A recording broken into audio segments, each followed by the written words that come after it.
ಬಯಸ್ತಾವಂತೀವಣ್ಣ ಈಗ ಆಮೇಲೆ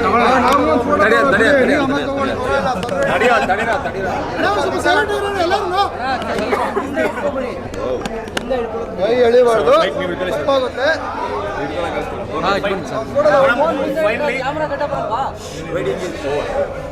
big screen ಮೇಲೆ ಫ್ಯಾನ್ಸ್ಗಳ ಜೊತೆಗೆ ಅದರಲ್ಲೂ 12 ಗಂಟೆ ಶೋ ನೋಡಿದ್ದಾರೆ. ಫ್ಯಾನ್ಸ್ ಜೊತೆಗೆ 12 ಗಂಟೆ ಶೋ ನೋಡಿದ್ದಾರೆ. ಏನು ಹೇಳಕ್ಕೆ ಇಷ್ಟಪಡ್ತೀನಿ? ನೀವ್ ಹೇಳಿ ನಿಮ್ಗೇನು ಅನ್ಸ್ತಂತ ರಿಯಲಿ ನಾನು ಕೇಳ್ತಾ ಇದ್ದೀನಿ. ಏನು ಅನಿಸ್ತು? ಚೆನ್ನಾಗಿತ್ತಾ? ಎಲ್ಲ ರಿವ್ಯೂ ಕೊಡ್ತೀವಿ, ನೀವು ನೋಡ್ತೀರಾ? ನನಗೆ ತುಂಬ ಖುಷಿ ಅನಿಸ್ತಾ ಇದೆ. ತುಂಬ ಖುಷಿ ಅನಿಸ್ತಾ ಇದೆ. ಟೈಮ್ ನನ್ನ ಫಸ್ಟ್ ಮೂವಿ ನಿಮ್ಮೆಲ್ಲರ ಜೊತೆ ನೋಡಿದ್ವಿ ಅಂತ ತುಂಬ ಖುಷಿ ಅನಿಸ್ತಾ ಇದೆ.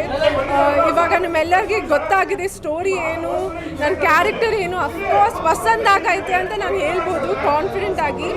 ಆ್ಯಂಡ್ ನಿಮ್ಮೆಲ್ಲರ ಆಶೀರ್ವಾದ ಸಪೋರ್ಟ್ ಹೀಗೆ ನನ್ನ ಜೊತೆ ಇರಲಿ ಅಂತ ನಾನು ಕೇಳ್ಕೊತೀನಿ. ಒಂದೊಳ್ಳೆ ಸ್ಕ್ರೀನ್ ಸ್ಪೇಸ್ ಸಿಕ್ಕಿದೆ ನಿಮಗೆ ಮೊದಲನೇ ಸಿನಿಮಾದಲ್ಲಿ ಅಂತ ಹೇಳ್ಬೋದು, ಅದ್ರ ಬಗ್ಗೆ ಹೇಳೋದು? ನಾನು ಅದು ಆ ಒಂದು ಕೃತಜ್ಞತೆ ಜೊತೆ ಆ ಫೀಲಿಂಗ್ ಇದೆ. ಬಿಕಾಸ್ ರಾಕ್ ಲೈನ್ ಸರ್ಗೂ, ತರುಣ್ ಸರ್ಗೂ, ಅಫ್ಕೋರ್ಸ್ ದರ್ಶನ್ ಸರ್ಗೂ ಅವ್ರು ನಂಗೆ ಅಷ್ಟೊಂದು ಸ್ಪೇಸ್ ಕೊಟ್ಟಿದ್ದಾರೆ ಪರ್ಫಾರ್ಮ್ ಮಾಡೋಕ್ಕೆ. ಮೂವಿಲಿ ಇಂಪಾರ್ಟೆನ್ಸ್ ಸಿಕ್ಕಿದೆ.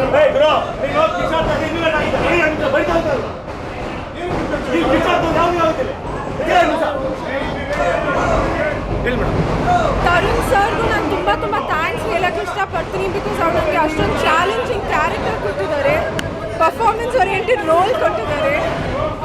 So I am just thankful. Okay madam, ಇನ್ನು ದರ್ಶನ್ ಅವ್ರನ್ನ ಸ್ಕ್ರೀನ್ ಮೇಲೆ ನೋಡ್ಬೇಕಾದ್ರೆ ಆ್ಯಸ್ ಎ ಫ್ಯಾನ್ ನೀವು ಕೂಡ ಅವ್ರ ಫ್ಯಾನ್ ತುಂಬ ಹೌದು, ಅದೇ ನನಗೂ ನನ್ನ ಕಡೆ ನೋಡ್ತಾ ಇಲ್ಲ, ಅವ್ರ ಕಡೆನೇ ನೋಡ್ತಾ ಇದ್ದೀನಿ. ಸೊ ಅದೇ ನೋಡಿ ಆ ಪಟಾಕಿ ಸೌಂಡ್ ಬರ್ತಾ ಇದೆಯಲ್ಲ, ನನಗೂ ಅವ್ರಿಗೆ ಪಟಾಕಿನೂ ಬರ್ತಾ ಇಲ್ಲ. ಏನು ಕೇಳಿಸಲ್ಲ. ಕ್ವಶನ್ಸ್ ಇದೆಯಾ ಮೇಡಮ್? ಫಸ್ಟ್ ಟೈಮು ಇಂಡಸ್ಟ್ರಿಯಲ್ಲಿ ಹೀರೋಯಿನ್ನು 12 ವರ್ಷ ಫಸ್ಟ್ ಟೈಮ್ ಸೆಲೆಬ್ರಿಟಿ. ಹೌದು, ಯಾರು ಈ ಟೈಮಲ್ಲಿ ಯಾವ ಶೋಗೂ ಬಂದಿಲ್ಲ, ಅಷ್ಟೇ ನೀವೇ ಆಗ್ತೀರಾ. ಸೊ